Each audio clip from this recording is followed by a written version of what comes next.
Bonjour à tous, on se retrouve pour un nouveau Texama Show, c'est le Texama Show 100 quelque chose, je ne sais plus. 115? Je ne sais plus. Dans tous les cas, pour l'actualité technologique et informatique de la semaine, en tout cas celle qui m'intéresse, il y a pas mal de news. On a Android 10 qui est sorti, on va en parler. On a quelques news au niveau de Apple qui va enfin permettre à certains réparateurs tierces de pouvoir réparer des iPhones, ce qui est une assez grosse news.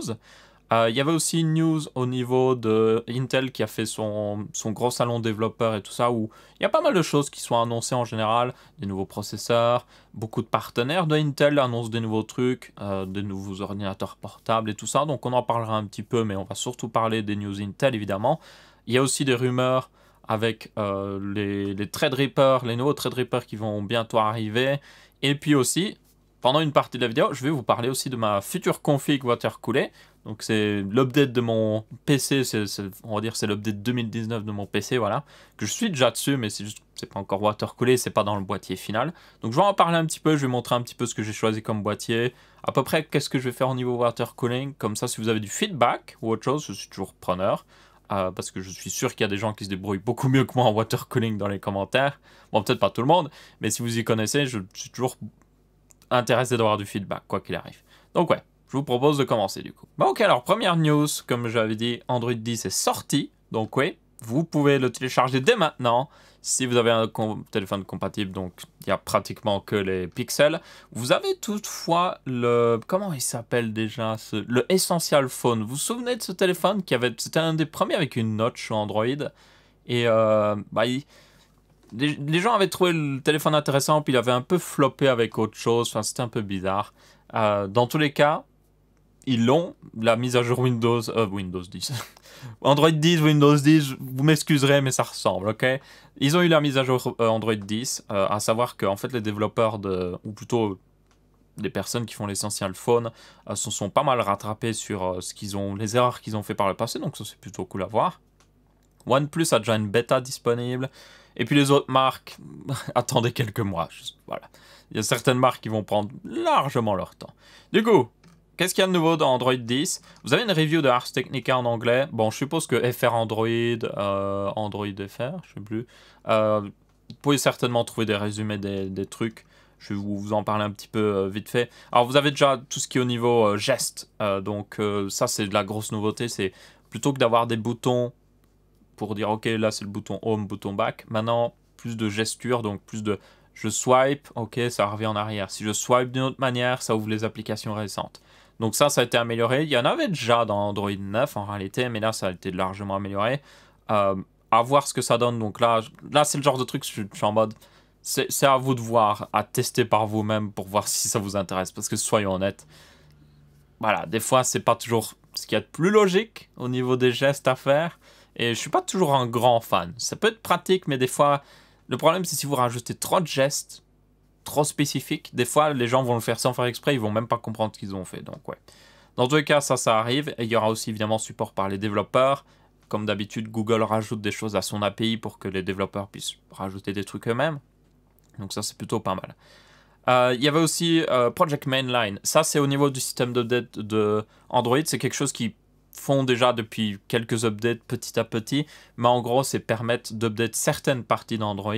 Donc, par exemple, la partie sécurité à côté de la partie moins sécurité. Donc, au lieu d'update tout Android, ce qui était le cas pendant pas mal de temps, vous pouvez juste update une partie. Ce qui est normalement, je voudrais pas dire le principe de Linux. Euh, Parce que je vous rappelle que Android est basé sous Linux et que Linux, le gros principe de Linux, c'est que vous n'avez pas besoin de reboot Linux et que vous pouvez changer n'importe quel bout de Linux comme vous le voulez. Mais bon, bref, on va juste ignorer ça. Dans tous les cas, c'est une bonne direction, enfin, c'est un bon pas dans la bonne direction. Pour information, Apple ne le fait pas non plus, séparer les choses, parce que Apple, ils ont le contrôle de tout, donc ils sont juste en mode ok, vous faites la mise à jour et on met à jour ce qu'on veut parce que c'est notre téléphone, quoi. Mais bon, pour un téléphone comme Android, enfin pour un système d'exploitation comme Android, là c'est beaucoup plus important parce que vous devez bien vous en douter. Il y a justement, il y a Android 10 qui sort. Samsung, ils vont pas l'update tout de suite, hein. Ils vont prendre leur temps tranquillement, quelques mois, un peu plus d'une année peut-être, on ne sait pas. Dans tous les cas, ils vont prendre leur temps et ça arrivera pas tout de suite. Mais si par exemple, il y avait un problème de sécurité ou autre chose, ou peut-être qu'il y a un gros fixe à faire dans Android 10, ben, vous serez en retard, vous voyez, pour le faire. Donc à partir de Android 10, il y aura plus de choses qui peuvent être update à côté. Mais encore une fois, à savoir que certains déjà, c'est déjà en partie le cas, parce que par exemple Samsung le fait, vous avez des mises à jour de sécurité maintenant, depuis Android 8, il me semble, où en gros les développeurs, ou plutôt les constructeurs de téléphones, font des petites mises à jour de sécurité qui du coup ne requièrent pas d'update l'entièreté du logiciel. Mais il faut quand même reboot le téléphone et leur truc, donc voilà. Là, le but vraiment ici, c'est juste mettre à jour une partie d'Android et ça, ce sera bien. Et certains trucs pourront être à jour sans redémarrer le téléphone aussi, donc ça, c'est très important. Donc, et c'est genre quelque chose qui devrait être le cas depuis bien longtemps, mais bon, on va juste ignorer ça. Dans tous les cas, c'est un bon pas dans la bonne direction. Nouvelle notification, j'ai l'impression qu'à chaque version, ils changent les notifications, donc voilà.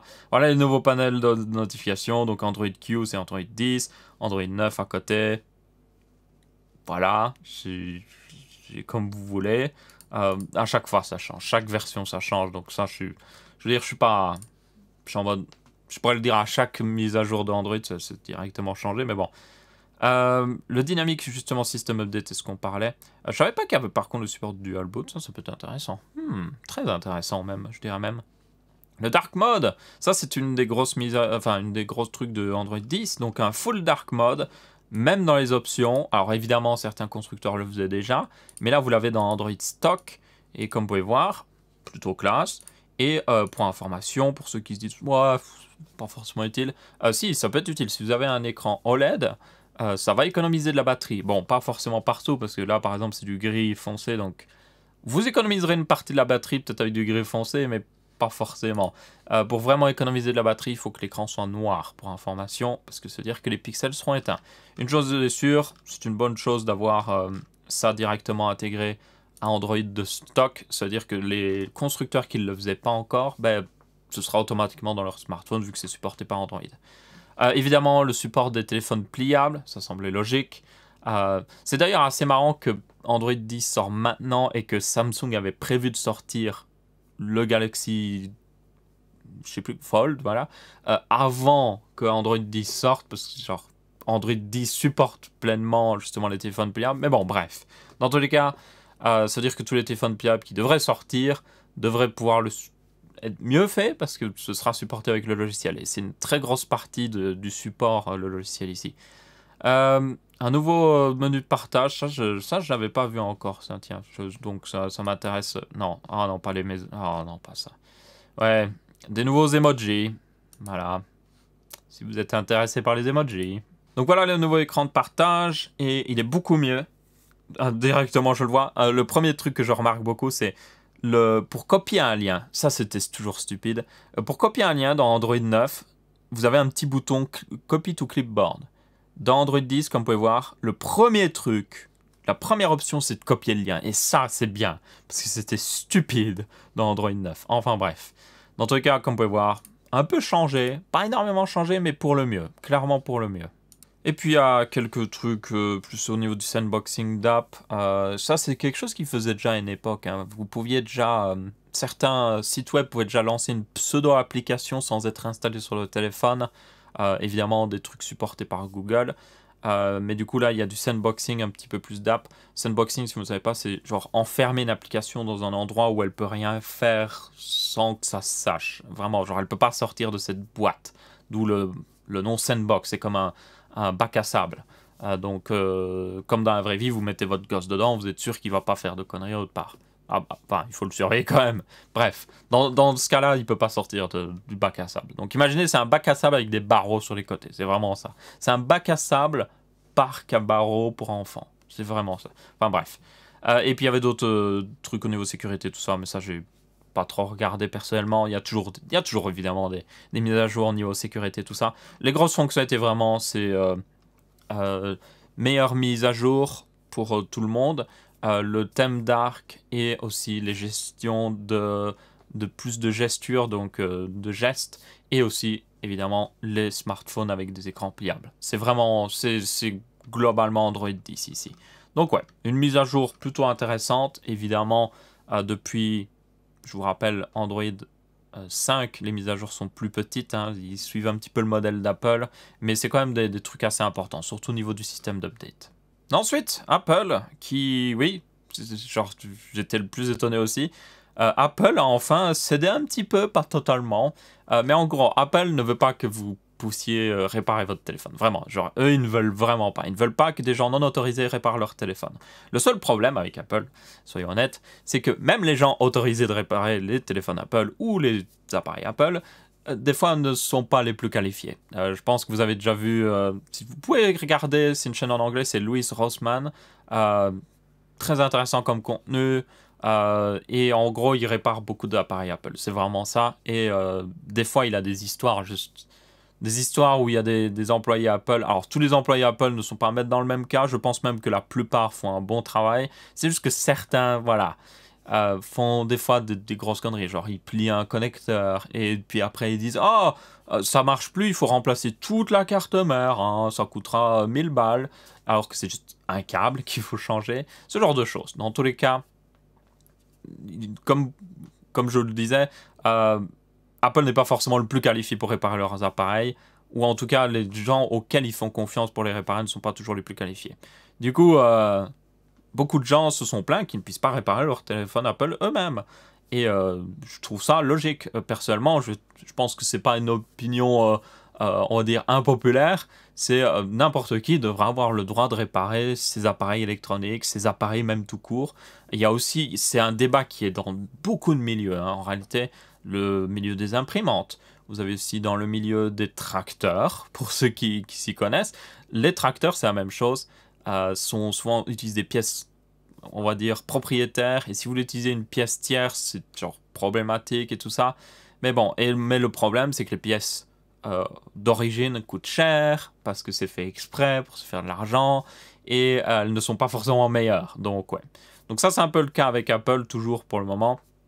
Mais un truc qui va changer, c'est que maintenant, si vous êtes un réparateur tierce, donc vous n'êtes pas affilié à Apple, vous pouvez avoir plus d'accès à, le plus important, des pièces officielles Apple. Donc ça, c'était même quelque chose qui était compliqué. Ça, c'est encore plus pire que les tracteurs, parce que les tracteurs, comme je vous dis, vous pouvez acheter les pièces officielles, c'est juste qu'elles coûtent cher. Avec Apple, vous ne pouviez même pas acheter les pièces officielles, à part si vous y alliez à des trucs autorisés. Et évidemment, les trucs autorisés, ils n'ont pas forcément les pièces, ou ça coûte cher, ou alors ils veulent faire la réparation pour vous, ça va pas. Donc les réparateurs tierces vont pouvoir avoir des pièces par eux-mêmes, et ça c'est une bonne chose, parce que ça leur permettra de réparer plus facilement les iPhones. Alors ça concerne surtout les iPhones pour le moment, je tiens à le préciser, mais bon, j'espère que ça bougera vers d'autres milieux d'Apple, et j'espère que Apple... Alors, je comprends leur raisonnement aussi sur la réparation, hein, je vais être très honnête, mais bon, selon moi, le truc, c'est je veux dire, s'ils fournissent des pièces pour un iPhone qui n'est plus sous garantie, ils se font de l'argent de toute manière, puisqu'ils vendent la pièce. Qu'est-ce que ça leur préoccupe que quelqu'un ait réparé leur téléphone? Bon, en réalité, on sait qu'est-ce que ça leur préoccupe. Ça leur fait perdre peut-être une vente sur un nouveau iPhone. C'est vraiment ça, en fait, qui les dérange. Obsolescence programmée, évidemment. Dans tous les cas... C'est un bon pas dans la bonne direction, donc je félicite Apple là-dessus, mais on n'est pas encore sorti de l'auberge, Apple. Hein. C'est loin d'être fini, il y a encore beaucoup de choses qu'ils doivent faire, et c'est la même chose pour beaucoup d'autres constructeurs. Je pense surtout au marché des imprimantes où c'est juste n'importe quoi. Dans tous les cas, on devra avoir le droit de réparer nos appareils électroniques nous-mêmes, et aussi les appareils électroniques, et ça c'est toujours pas le cas chez Apple, devraient être designés pour être plus facilement réparés, ou en tout cas... Il ne devrait pas avoir de la colle à des endroits où... Juste un truc avec Apple, par exemple. Apple, si vous ouvrez un téléphone Apple, donc un iPhone, les vis dedans, par exemple, il y en a plein de différents. Ils sont de longueur différentes, ils sont de taille différente, et c'est juste genre, t'es en mode, mais pourquoi? Pourquoi? Vous avez des constructeurs de téléphones, ils font un téléphone, il y a le même vis partout. Exactement le même, à chaque fois. Tu utilises le même tournevis, tu peux les interchanger, no problème. Et pour ceux qui se demandent, non, c'est pas parce que vous designez un truc high-tech que vous devez utiliser des vis différents pour, je sais pas moi, économiser de la place. Samsung, avec sa Galaxy Note 10, qui est un téléphone où tout est très compacté, hein, utilise que les mêmes vis. C'est exactement les mêmes vis partout dans le téléphone. Donc ouais, croyez-moi, ils peuvent largement utiliser les mêmes vis partout. C'est juste que ils aiment bien avoir des vis différents parce que ça complique la vie pour les réparations et tout ça. Il y a par contre d'autres constructeurs aussi, et ça Apple le fait. Vous avez des trucs pour retirer la batterie facilement. Apple le fait, donc ça c'est une bonne chose. Parce que la batterie, c'est certainement l'un des trucs que l'on change vraiment dans un smartphone. Parce que c'est ce qui va mourir en premier ou ce qui va perdre en durabilité en premier. Donc ouais, d'autres constructeurs Android et tout ça devraient prendre de la graine aussi à mettre justement des trucs qui facilitent de retirer des batteries. Parce que ça devrait être standard. Ça devrait être vraiment standard. Mais bon. Évidemment, chacun son avis, mais bon, je pense que c'était pas un avis impopulaire encore une fois. Bref, dans tous les cas, juste pour dire que c'est toujours un débat qui continuera, c'est toujours quelque chose qui va continuer, mais dites-vous une chose, c'est que même si vous n'êtes pas intéressé par réparer vos appareils électroniques, vous devriez vous battre pour ça, parce que ça veut dire que vous pourriez acheter plus facilement des appareils d'occasion qui ont été remis à neuf, vous pourriez aller vous-même à un magasin pour quelqu'un qui fasse les réparations pour vous, ça vous coûtera moins cher si lui a plus la possibilité de le faire facilement. Donc ouais, dans tous les cas, c'est bon pour le consommateur. Et puis c'est bon pour la planète aussi, parce que, soyons honnêtes, c'est plus facile de recycler un téléphone où c'est facilement démontable, ou juste c'est plus facile de le reconditionner pour le vendre d'occasion.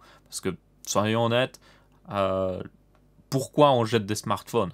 Moi, personnellement, chez nous, quand quelqu'un change de smartphone et qu'il a un vieux smartphone, il va le donner à quelqu'un qui n'a pas envie d'avoir le dernier iPhone ou je sais pas quoi et qui se contentera clairement de ce téléphone d'occasion. Bien souvent, moi d'ailleurs, à la maison, je suis celui qui renettoie le téléphone. Bien souvent, je change les batteries ou autre chose si elles sont un peu... voilà, j'ai déjà changé plusieurs fois des écrans. C'est d'ailleurs quelque chose que je devrais faire en vidéo. Peut-être quand on aura le nouveau studio, j'aurai un setup avec une caméra au-dessus. Ça permettra de faire des plans pour vous montrer comment faire des réparations basiques dans des téléphones. Bon, ça devient évidemment de plus en plus compliqué vu que les téléphones sont des plaques de... genre, il y a des plaques de verre derrière qui sont gluées contre le reste du châssis. Mais bon, bref, c'est toujours possible de réparer des téléphones quoi qu'il arrive. Ensuite, on va passer aux news hardware. La première news hardware que j'aimerais faire, c'est la news par rapport à mon nouveau setup. J'ai prévu mon setup depuis pas mal de temps. Donc pour information, pour vous situer un petit peu, normalement il devrait avoir... Bon, actuellement j'ai un Ryzen 9 3900X, 12 cœurs, 24 threads, très bon processeur. J'ai une carte mère X570 de chez Asus, la Crosshair Formula 7. Assez bonne carte mère. Après, je vais être très honnête, vous n'êtes pas obligé d'en prendre une aussi grosse. Moi, c'est parce que j'avais la possibilité de l'avoir auprès d'un partenaire. C'était pas Asus qui l'a fourni d'ailleurs, parce que Asus a fourni par contre la RTX 2080 Ti Strix qu'il y a dans la config. Merci Asus d'ailleurs au passage. C'est une très bonne carte, franchement. J'adore jouer avec. Par exemple, je peux enfin jouer avec les shaders ray tracing dans Minecraft en 4K à plus de 60 FPS. Et ça, c'est cool. Enfin bref, je m'écarte. La carte mère, je vais être très honnête, si moi j'avais acheté avec mes propres sous, j'aurais plutôt pris les cartes mères aux environs 300 € en X570. Il y en a des très bonnes. Mais il y en a d'autres aussi qui sont très bonnes. Il y a d'ailleurs, je suis à Hardware Cooking, donc ça c'est plutôt un bon segue, on va dire, une bonne transition. Ils ont fait un test qui teste un petit peu les VRM des cartes mères X570 sous la barre des 250 €, donc les plus abordables. Après, dites-vous aussi une chose, c'est que si vous prenez les Seeker ou les Weaker, vous pouvez prendre une carte mère en X470, no problemo, elle marche très très bien. Ou si vous en avez déjà une, no problemo aussi, vous pouvez les garder, franchement ça ne pose aucun problème. Sinon, et aussi d'ailleurs pour certaines personnes, si vous êtes en X370, vous pouvez techniquement, il faut voir, les constructeurs ne le supportent pas forcément, Asus le fait, MSI je suis pas sûr par contre qu'il le fasse, non MSI le fait, par contre je suis pas sûr qu'Asus le fasse, je sais plus qui le fait, mais en tout cas vous pouvez mettre des processeurs de 3e génération, ou plutôt, oui, des Ryzen 3e génération ou des Zen 2e génération, ça dépend comment vous le voyez, dans des cartes mères en X370 et 370 si vous préférez. Et du coup, ça veut dire que vous n'avez même pas besoin d'upgrade de carte mère si vous êtes sur un... Non, Asus le fait. Je me souviens maintenant. Asus le fait parce que j'ai vérifié pour ma test bench ici. Et je me suis dit qu'en réalité, je pourrais upgrade la test bench sans changer la carte mère. Parce que genre, il suffit de faire une mise à jour BIOS et hop, ça marche. Évidemment, vous n'aurez pas les full performances, mais vous ne serez pas trop loin quand même. Par contre, si vous êtes en X470, vous aurez full performance. Genre, il n'y a aucune différence entre le le 470 et le 570 niveau chipset d'un point de vue pure performance, à part pour le support évidemment du PCI Express 4.0. Donc ouais. Bref, dans tous les cas, moi j'aurais pris plutôt les cartes mères, genre comme je dis vers 300 €. Mais vous avez un petit comparatif ici si vous êtes intéressé d'en prendre une, qui compare un petit peu les modèles les plus abordables de chaque marque. Et il y a des résultats très intéressants, franchement. Il y a aussi Hardware Unbox sur YouTube, c'est une chaîne en anglais qui a fait des tests. Eux, ils ont testé une autre carte mère Asus, c'était la Prime, donc celle qui est un peu grise et tout ça. Et les résultats sont très intéressants. Et la seule chose que j'ai à dire, alors chez ASRock et Gigabyte, en réalité les températures sont normales. Chez Asus, elles sont excellentes. Et il y avait un truc de marketing qui était sorti d'Asus il y a quelques semaines, voire un peu plus d'un mois, où les gens étaient en mode « Ah, c'est de la connerie ». Ou en gros, Asus était en mode « Ok, on a des bien meilleurs VRM ». Et au final, c'est un peu gênant parce que ça semble être la vérité quand même. Donc ceux qui se sont un peu moqués, mais bon, bref. Mais bon, le truc marketing était quand même un peu... Asus, genre, c'était un peu n'importe quoi, bref. Il y avait une meilleure manière de montrer que les VRM étaient meilleurs, en tout cas. Par contre, MSI, une honte, franchement. Alors, leurs cartes mères haut de gamme ont des bons VRM, mais la X570 Gaming Edge, qui est parmi les moins chers, et les autres encore moins chers, il y en a une autre encore moins chère, les VRM, franchement, c'est une honte. Genre, littéralement, vous enlevez le radiateur qu'il y a sur les VRM seront mieux refroidis. C'est à ce point-là. Genre, le radiateur garde la chaleur. Donc, ouais. Plutôt une... C'est dommage, parce que c'est toujours la même chose. Je veux dire, là, je dis que c'est une honte pour MSI, mais le truc, c'est que toutes les grosses marques font toujours des mauvais produits. Franchement, Gigabyte, à une époque, a fait des traficotages aussi au niveau des VRM sur d'autres cartes mères, évidemment. Asus aussi a fait des conneries. ASRock a fait des conneries. Donc, je veux dire, tout le monde finit par faire des conneries. Mais une chose est sûre, si vous devez prendre une carte mère en X570 dans le plus bas de gamme, ou plutôt entrée de gamme, on va dire, j'éviterais MSI, vraiment, j'éviterais MSI. Donc voilà, c'est dommage, c'est dommage. Bref, j'en reviens au vrai sujet, parce qu'on était un petit peu en train d'en discuter. Le PC, donc comme je disais, X570, Formula 7 de chez Asus, qui est une belle carte mère. Elle pourrait être mieux, je vais être très honnête, pour le prix, franchement, si quelqu'un veut en acheter une, je trouve que pour le prix, elle a par exemple, elle a un port 5 gigabits au niveau Ethernet, il faut évidemment un switch qui le supporte, et aussi d'autres choses sur le réseau qui le supporte, genre un NAS en 10 gigabits ou autre chose. Mais du coup, 5 gigabits, ça aurait pu être mieux, parce que d'autres marques, pour le même prix, fournissent du 10 gigabits. Donc, un peu dommage. Et aussi au niveau, par exemple, MSI fournit beaucoup plus d'accessoires pour à peu près la même gamme de prix avec leur Meg. Donc, c'est la X570 Meg Création, qui est juste... Elle est overkill d'un point de vue accessoire par contre. Ils ont genre un slot, un truc M.2 que vous mettez dans un slot PCI Express qui vous offre 4 M.2. C'est genre... C'est abusé, c'est vraiment abusé. Donc là, Asus aurait pu faire mieux. Mais il faut tenir compte qu'elle coûte un peu plus cher à mon avis à cause du Waterblock EK qui est dessus. Donc ça c'est un truc important, on en parlera justement après. Mais bon, puis du coup Ryzen 9, 32 Go de RAM, la RTX 2080 Ti Strix. Et puis pour le reste, je veux dire, en alimentation, j'ai une Seasonic qui est très bonne à 750 watts, largement suffisant. Et puis la RAM d'ailleurs c'est de la Corsair à 3200 MHz, elle pourrait être mieux. Mais je vais vous faire une vidéo un petit peu dans le futur qui va vous montrer comment optimiser ça. Il y a un outil qui est sorti qui est excellent franchement. J'ai pas encore pris le temps de vraiment le tester parce que il faut que mon PC soit le plus stable possible parce que je fais des vidéos dessus. Donc j'ai pas eu vraiment pris le temps de tester mais je le ferai certainement. Dans tous les cas, mon choix de boîtier ce sera certainement le PC All-in Dynamic XL qui est sorti genre le 30 septembre techniquement, le 30 août. Qui est pas encore disponible en Europe, j'arrive pas à le trouver, si quelqu'un le trouve, merci de donner un lien, parce que genre il est pas sur Case King, genre Case King, ils l'ont pas, je comprends pas, il est peut-être sur overclocker.uk, je devrais le prendre avant le Brexit, ce serait mieux avant que je paye plus cher, bref, dans tous les cas, j'arrive pas à le trouver, peut-être qu'il est juste pas en stock pour le moment, mais c'est le boîtier vraiment que je veux. Je vais peut-être certainement prendre la version noire. Je vais parler un petit peu du thème d'ailleurs de couleur après. Mais bon, c'est un boîtier comme vous pouvez voir qui est... Alors ça c'est le All-in... Oui, ça c'est le XL, ok. Et comme vous pouvez voir, la grosse différence par rapport au All-in Dynamic, c'est qu'il est un peu plus haut, un peu plus large. Donc vous pouvez accommoder des grands radiateurs vraiment sans problème dessus, au-dessus et en dessous, ça c'est important pour moi. Et juste, c'est un très bon boîtier. Pour information, donc à l'avant, il n'y a pas de ventilateur. Vous avez des ventilateurs en bas, en haut, et puis sur le côté qui prennent par le panel latéral. Genre, c'est très ouvert et tout ça. Donc, c'est un boîtier qui mêle très bien l'aspect beauté, mais aussi qui est bien refroidi. Et c'est ça que j'aime beaucoup avec. Et puis, il est sympathique.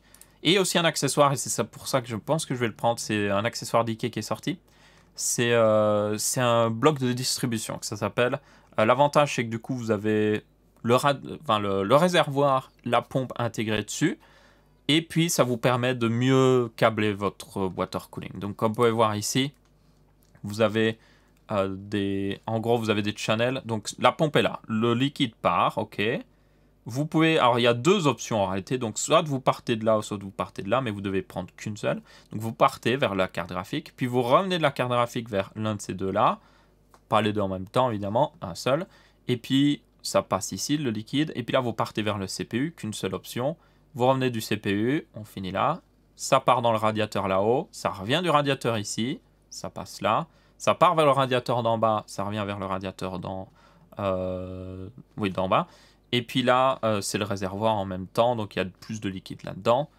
Donc, le liquide se mélange un petit peu, évidemment. Le liquide refroidi ou chaud se mélange avec le reste. Repart dans la pompe. Et puis rebolote. Voilà, vraiment. Donc c'est... Le truc important, c'est que ça simplifie le water cooling. Parce que voilà, vous pouvez juste faire ça. Mais c'est genre... C'est propre. J'aime beaucoup.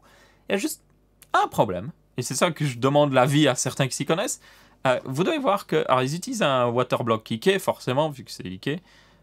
Et mon gros problème, c'est que... Ils l'ont mis de travers.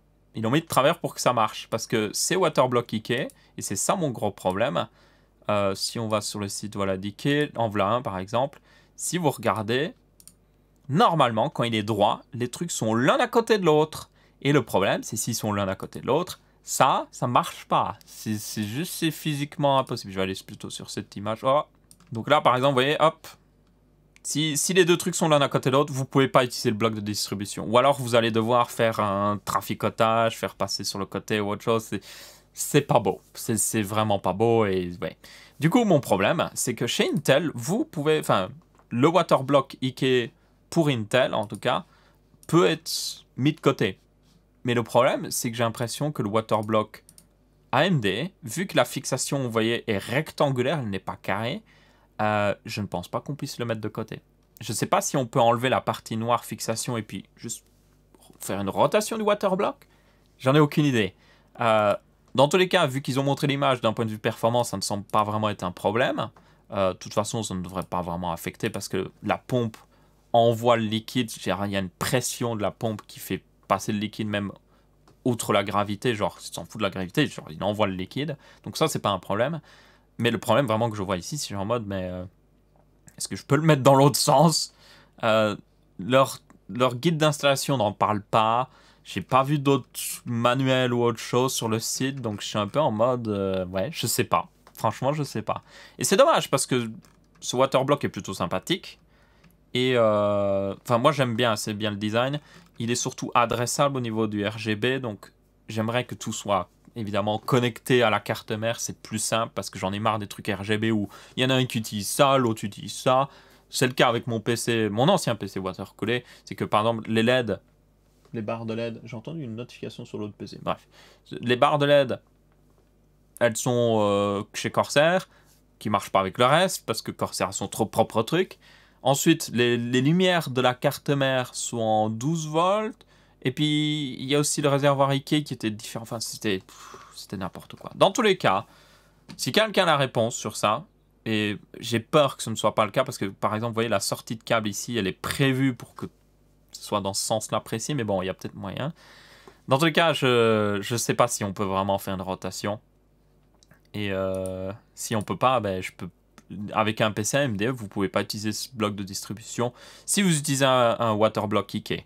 Du coup, si quelqu'un d'autre connaît peut-être éventuellement un autre waterblock qui est bon niveau performance, qui est bon niveau style, qui a du RGB, si possible adressable, ce serait vraiment bien, et pas propriétaire, et qui rentre dans le thème. D'ailleurs, j'ai pas parlé du thème depuis le début, mais bon. Le thème, ce sera gris et noir, certainement. Pas encore tout à fait sûr, mais oui. Gris, silver, noir.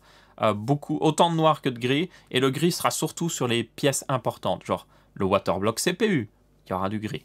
Le waterblock de la carte mère aussi, je vais le repeindre en gris, certainement. Je suis à peu près convaincu de le faire parce que, genre, c'est une très belle carte mère, mais elle sera encore plus belle si elle était grise pour moi dans mon thème. Donc je vais certainement la repeindre. D'ailleurs, pour ceux qui se demandent, je ne pense pas watercooler les VRM, malgré que ma carte mère le supporte, pour la simple et bonne raison que j'ai déjà fait des tests, et genre la température des VRM est vraiment pas haut en fait. Et du coup, je suis en mode, est-ce que ça vaut vraiment la peine? Parce que le problème, c'est si je connecte les VRM au reste des tubes, je peux plus, enfin le bloc de distribution n'a pas des ports spéciaux pour gérer aussi les VRM, donc je devrais faire passer un câble, aller vers les VRM, sortir des VRM, retourner sur le waterblock CPU, retourner vers... Ce serait compliqué. Je pourrais y arriver, et d'ailleurs j'aurais pas besoin de faire une rotation du bloc du coup, si je fais ça, mais je suis pas sûr qu'au niveau style, niveau beauté, ça rendrait forcément bien, parce que j'aurais ce qui me gênerait vraiment en fait, c'est qu'il y aurait un tube qui passerait du VRM au-dessus là-haut, et qui irait vers le CPU un peu vers le milieu. Donc il serait un peu de travers déjà, ce qui me dérange. Et puis j'aimerais pas trop, donc ouais. Et on verra bien, on verra bien. Il y a aussi un truc, c'est... Je veux faire des tubes rigides, mais le truc c'est qu'avec ce truc de distribution, je suis en mode... Alors là, ils l'ont dû le plier parce que la carte graphique, c'est la Matrix, il me semble. Elle est grande, donc... il n'y aura pas besoin. Donc en réalité, les trucs sont vraiment en face et je pense qu'il y aurait moyen de mettre du soft tubing. L'avantage, si je mets du soft tubing, donc c'est ce qu'on utilise en temps normal pour le water cooling, ce serait plus simple, ce serait moins cher parce que j'ai déjà des embouts, genre dans l'autre PC là que je peux récupérer. Et visiblement, vraiment, je devrais peut-être racheter quelques embouts pour surélever la sortie du bloc de distribution pour que le câble paraisse droit. Mais je pense qu'il y a moyen d'avoir un effet vraiment genre, oh, ça ressemble à du hard tubing. Mais en fait, non. Genre, c'est pas du hard tubing. Je pense qu'il y a moyen de le faire. Donc, ouais. Je pense que je vais essayer de le tenter. Juste voir ce que ça donne. Et si ça donne bien, bah, tant mieux. Si ça donne pas bien, bah, peut-être que je rechangerai vers du hard tubing. Mais bon. S'il y en a qui s'y connaissent en water cooling, qui sont en mode ça devra aller, ou qui sont en mode ça devra aller, mais genre d'un point de vue style, je suis pas tout à fait sûr, n'hésitez pas à me dire parce que ça m'intéresserait. Dans tous les cas, c'est un bon combat. Et je pense que ce sera intéressant. Du coup, d'ailleurs, aussi au niveau refroidissement, il y aura un 360 mm en bas de 45 mm à mon avis d'épaisseur, donc il est plus épais. Donc ça, rien que ça, lui, à lui seul pourrait refroidir sans problème la carte graphique ou le CPU. Et puis il y en aura un autre au-dessus, et du coup là, on sera bon niveau refroidissement. Les ventilateurs, je suis pas encore sûr sur quoi choisir. Je sais bien que l'Annie en a avec des bords en aluminium qui rendraient bien avec le thème, mais à voir. Mais ouais, je verrai bien là-dessus, je suis pas encore tout à fait sûr. Et puis je dois encore repeindre la carte mère aussi. Enfin, je vais pas la repeindre tout de suite, mais il faudra que je la repeins. Donc ouais, la RAM d'ailleurs a un truc gris, c'est pour ça que j'aime bien, donc ça ira bien avec le reste de la config. Dans tous les cas, c'est l'update de la config. Dites-moi ce que vous en pensez, c'est à peu près le choix que j'ai fait là. Les radiateurs, je sais pas si je prendrai chez Ikea parce que Ikea est plus cher. Vraiment, Ikea, ils se font plaisir niveau prix. D'ailleurs, le Waterblock GPU, ce sera certainement celui de Fantex pour la RTX 2080 Ti Strix parce qu'il est beaucoup plus beau que celui d'Ikea, soyons honnêtes. Après, je suis pas encore sûr parce que l'avantage, c'est que celui d'Ikea, vous pouvez le brancher dans la carte graphique, ce qui évite d'avoir un câble qui part je ne sais où. Et ça, c'est quand même un assez grand avantage. Donc, ouais, pas encore tout à fait sûr là-dessus. Bref, dans tous les cas, si vous avez des avis là-dessus, je suis toujours preneur, ça m'intéresse. Ensuite, news hardware, parce qu'on va quand même en faire. C'est un petit peu, j'ai commencé avec mon update de config, mais voilà. Threadripper 3000, ça arrive bientôt, c'est en fin d'année, hein, pour information. Du coup, il y aura aussi des nouvelles cartes mères. Alors, c'est pas sûr si vous pourrez utiliser les anciennes cartes mères. Après, normalement, ça devrait être le cas. Mais il y a des nouvelles cartes mères qui seront en TRX 40. Ok, donc ma foi, c'est le chipset vraiment qui s'appelle comme ça, TRX 40. Donc avant c'était le X399 pour un petit peu faire embêter juste légèrement Intel. Et puis d'un coup ils changent un truc, ils prennent un truc totalement différent. Je comprends pas AMD des fois. Dans tous les cas c'est le TRX 40. Ça ressemble un peu au TRX du TR du socket aussi, donc ça c'est peut-être pour ça aussi. Mais bon, dans tous les cas, ça va être des monstres. On ne sait pas encore le nombre de cœurs exactement qu'ils veulent faire dessus, mais je vous rappelle que le 3950X qui devrait sortir genre courant du mois de septembre sera à 16 cœurs et ce sera sur le X570. Donc ça veut dire que minimum on a du 16 cœurs ici, forcément. Pour ceux d'ailleurs qui se disent « Oh mais il y a un intérêt à avoir un 16 cœurs sur le haut de gamme et un 16 cœurs sur le moyen de gamme », ben oui, parce que sur les TRX 40, sur les cartes mères ici, vous aurez plus de lignes PCI Express. Donc pour ceux qui sont en mode « Ok, il me faut juste 16 cœurs, j'ai pas besoin de plus, mais il me faut un max de lignes PCI Express », vous serez servi. Mais sinon, il y aura certainement un 24 cœurs et un 32 cœurs, parce qu'il y en avait déjà. Mais peut-être un 64 cœurs, on verra bien, ce serait complètement overkill, mais bon, pourquoi pas. Ensuite, on continue avec les news, parce que là, il n'y a pas vraiment plus à dire au final. On continue avec les news, là on parle carte graphique. Il y a des rumeurs de GTX 1660 Super, what the fuck, et de GTX 1650 Ti, what the fuck. Bref, dans tous les cas, Nvidia, si c'est vraiment le cas, what the fuck, vous savez pas faire encore plus confus, ou alors vous savez pas prévoir de la marge, ou enfin, je sais pas, ou alors pourquoi pas faire une GTX 1665, ok, juste 1665, ok, c'est plus que 1660, simple, efficace, comprend. Mais bon, bah, là le plus bizarre aussi, c'est que je vous rappelle, il y a une GTX 1660 Ti qui existe. Du coup, ouais, ça porte à confusion. Ça porte vraiment à confusion. Il y a des marques qui feraient mieux de s'améliorer au niveau des noms parce que ça devient n'importe quoi. GTX 1650 Ti, bon, c'est logique par rapport à ce qu'a fait Nvidia jusqu'à maintenant, mais bon, le problème c'est qu'il y a des super. Pourquoi elle s'appelle pas super? Ça aurait été super, logique. Parce que, genre, elle s'appelle toute super ces derniers temps. Donc ouais, ça veut dire que s'ils sortent une GTX 1650 Super, elle serait moins puissante que la TI, mais plus puissante que la 50 tout court. C'est juste... vraiment ça. En plus, la 1650 est genre la carte la moins intéressante qui existe, soyons honnêtes. Du coup, avoir une TI, ça me fait peur. Je suis en mode, est-ce qu'elle va être intéressante celle-là? Est-ce que ça va pas juste être une carte où tu regardes et t'es en mode, ok, bah en fait, il y a une carte AMD pour le même prix qui est plus performante, donc ouais, je sais pas pourquoi vous l'avez sortie, quoi. Donc ouais, j'espère qu'elle sera vraiment intéressante. Et la 1660 Super, elle pourrait être intéressante. Il y a de la marge pour qu'elle existe, mais je suis en mode... pas tout à fait sûr. Et puis le problème aussi bien, elle va être aussi puissante, pratiquement aussi puissante que la TI, et du coup on sera en mode, mais alors la TI sert plus à rien. Ouais, bref, c'est clairement une réponse préemptive aux futurs RX 5600 ou 5500 qui vont arriver, qui seront vers la même gamme de prix, donc ce n'est pas une coïncidence ici.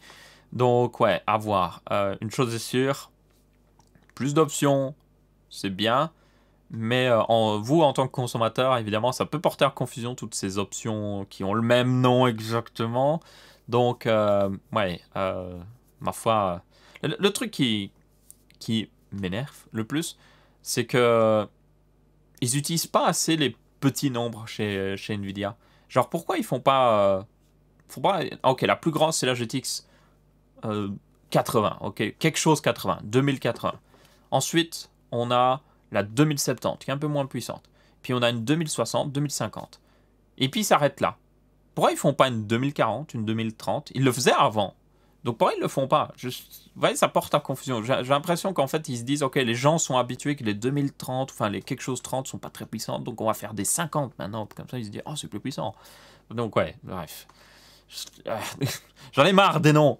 Parce que moi, je suis obligé de faire des vidéos pour expliquer aux gens qu'est-ce qu'ils achètent. Parce que sinon, les gens, ils sont en mode, je ne sais pas ce que c'est. Je ne sais pas, je vois une 1660, super, TI, je ne sais pas. Je ne sais pas. Parce que les gens, ils ne savent pas. Ils ne connaissent pas assez pour le savoir. Donc, des fois, ils se font avoir. Parce que le truc, c'est qu'il y aura des GTX 1660 qui coûteront 200 €. Il y aura des GTX 1660 Super qui coûteront peut-être 250 €. Et puis, il y a les 1660 Ti qui coûteront 300 €. Et aussi bien, les gens vont prendre une non-TI en croyant que c'est une TI et juste, voilà, ils se feront avoir. Ils se feront même super avoir. Enfin bref, c'est Nvidia. Merci de faire des noms plus simples. Prochaine news, et justement, on en arrive au roi des noms très mal foutu, Intel, qui du coup a fait sa conférence. C'était c'était le Intel Developer Day, je sais plus comment il l'appelle.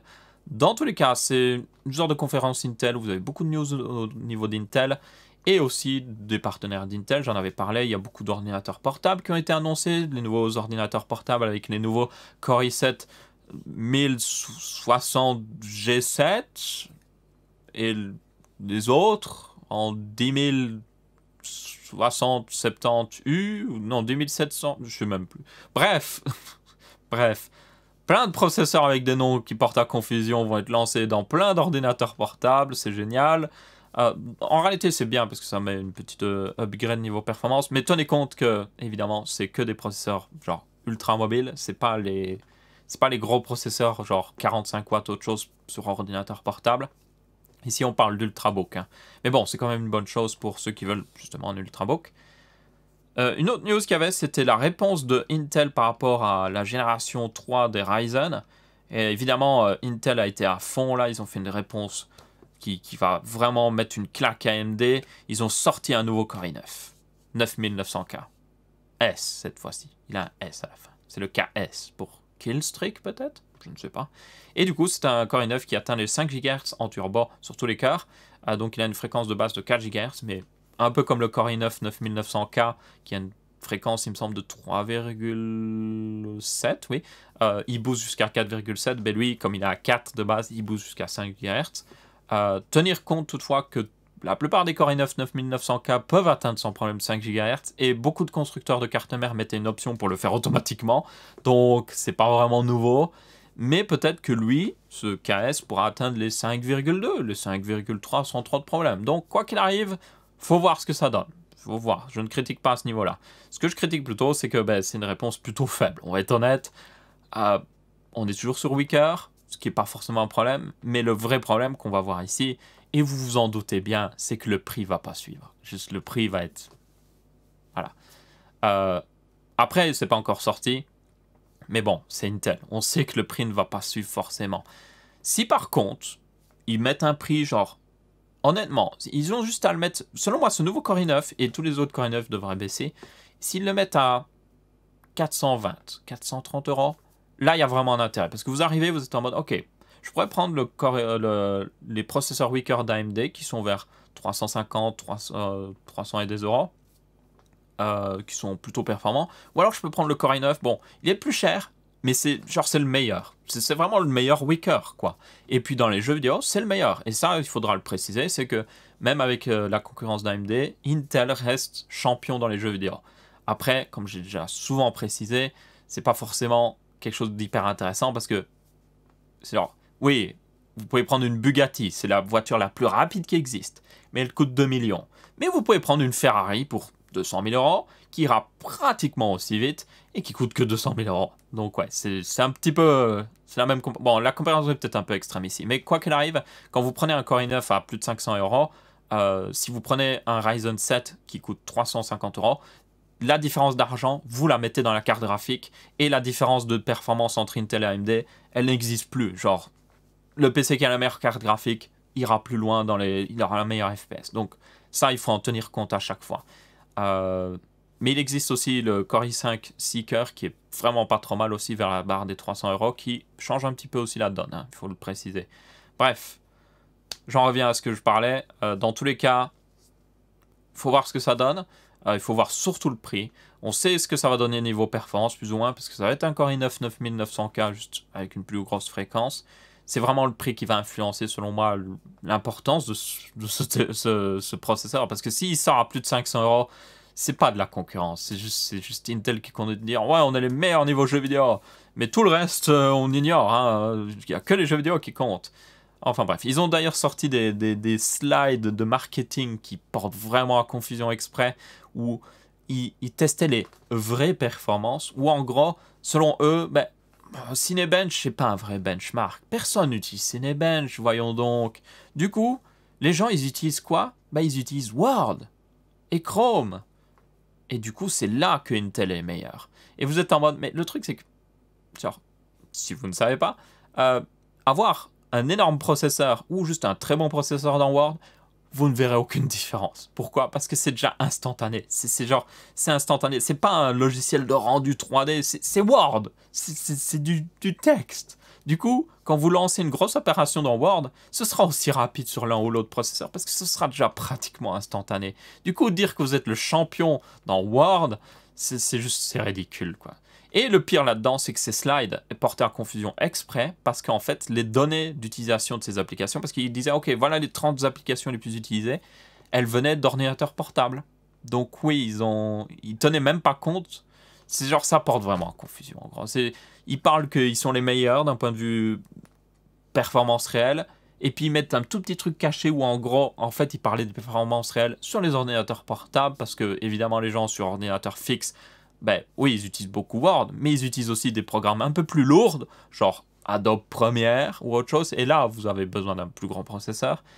Bref, c'est juste Intel. Juste arrêtez avec le marketing. Vous n'avez même pas besoin de faire ça, c'est juste arrêtez, quoi. Dans tous les cas, on verra ce que ça donnera. Il y a aussi du coup des nouveaux processeurs Cascade Lake X qui vont sortir. Donc c'est des concurrents à Threadripper 3 évidemment. Donc ce sera les Core i9, donc ce sera tout ce qui est 14 cœurs, 16 cœurs, 18 cœurs, peut-être un petit peu plus. Un vainqueur peut-être, on verra bien. Un vainqueur. Ouh, est-ce que ce sera un vainqueur pour autant? Je ne sais pas. Dans tous les cas, le seul slide qu'ils ont montré par rapport à ça, c'est que apparemment, selon eux, au niveau prix par performance, enfin performance selon par dollar, voilà. Donc ça c'est le truc le plus important en fait, parce que c'est genre, c'est là que AMD gagne très souvent. C'est leur marché, hein, vraiment chez AMD. Et du coup, ils montrent que par exemple, vous voyez Skylake X, donc la génération actuelle, donc les Core i9 9900X ou je sais plus quoi. Eux, il sera sur l'échelle, il sera à 1. Du coup, ils montrent que Threadripper, ils sont très honnêtes que les Threadripper sont plus performants par dollar, ce qui est assez ironique. Mais du coup, évidemment, ils montrent qu'avec les nouveaux Cascade X, ils seront jusqu'à de 1,74 voire 2,09 fois plus intéressants d'un point de vue prix par dollar par rapport à leur Skylake X. Mais évidemment, c'est pas la même différence, enfin, c'est différent par rapport à AMD. Mais évidemment aussi, c'est comparé à la génération actuelle de Threadripper. C'est pas par rapport à la nouvelle génération de Threadripper qui va certainement bousculer la chose. Donc ouais, on verra ce que ça donnera. Quoi qu'il arrive, c'est quand même ce slide-là est quand même une bonne indication qu'ils veulent améliorer les prix. Et ça, s'ils le font, franchement génial. Si vraiment ils sont en mode, ok, notre plus gros processeur haut de gamme, sans pour autant aller dans les Xeon, il coûtait 1700 € avant, maintenant on le fait à 1200 €. C'est bon pour tout le monde, franchement génial. Ou alors peut-être que le 18 cœurs, c'est plus le gros haut de gamme, mais le 18 cœurs passe à 1200 €, génial. C'est plus d'options pour tout le monde, c'est une bonne chose pour vraiment tout le monde, et surtout pour les gros créateurs qui ont besoin de beaucoup de cœurs. C'est bon quoi qu'il arrive. Mais il faudra voir évidemment par rapport à Threadripper 3e génération ce que ça donne. Je suppose que ça devrait s'équilibrer honnêtement. Peut-être. Mais bon, après évidemment AMD fera peut-être exprès de casser les prix sur certains marchés pour juste montrer à Intel que ouais, on peut juste continuer de casser les prix, au revoir. Mais bon, on verra bien. Dans tous les cas, plus de concurrence, c'est bon pour vous, c'est bon pour nous, c'est bon pour le consommateur. Tant que les noms portent pas confusion par contre, hein, Intel, parce qu'on ne sait pas comment ils vont s'appeler ces processeurs-là, j'espère que ça va pas être... Oui, le nouveau Core i9 10500UX G7. Oh ouais. Super. Ouais, il est super aussi, comme Nvidia. TI, super TI. Oh, Nvidia, pourquoi vous faites pas des super TI? Oh, des super TI. RTX 2080 Ti, super. Ou RTX 2080 Ti non, RTX 2080 Super Ti. Là, ça irait. Bref, je me moque un petit peu, mais... J'en ai marre des noms à rallonge comme ça, bref. Dans tous les cas, on verra ce que ça donne. C'est une bonne chose pour tout le monde. Et du coup, c'est à peu près tout pour ce Texamash aussi. J'espère que vous avez bien apprécié. N'hésitez pas à laisser des commentaires sur ce que j'ai dit par rapport à la config watercoolé. Si vous avez un waterblock intéressant ou si vous pensez que je devrais peut-être faire comme je dis, du soft tubing. Je pense qu'il y a moyen de le faire passer et que ça rentre quand même bien. Évidemment, ce sera pas aussi beau que du rigid tubing, mais je pense qu'il y a moyen d'être à genre 80-90% du résultat mais avec beaucoup plus de côté pratique. Parce que le soft tubing, je peux enlever le water block, je peux plier les tubes, changer le processeur, remettre, no problème. Le hard tubing, je suis en mode, ok, je dois tout vider, je dois retirer les tubes, les remettre correctement, ça devient vite compliqué. Bref, merci à tous, on se retrouvera pour une prochaine vidéo et je vous dis ciao ciao.